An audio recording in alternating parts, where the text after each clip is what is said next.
In today's tech video, I'm going to show you guys how to accurately measure your TV screen size.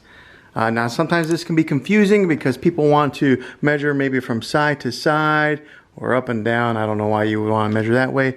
But the accurate way to get the measurement on your screen size is to start from corner and to measure to the other corner like that. So grab your tape measure, and you might, depending on how big your TV is, you might have to have somebody hold it right here. But measure from that corner to that corner, or this corner to this corner. That'll get you the accurate measurement for your TV. Hopefully this video was helpful. If it was, go ahead and throw a thumbs up on it. Go ahead and subscribe to my channel. I make tech videos all the time, and I'd love to have you back in the next one. Take care.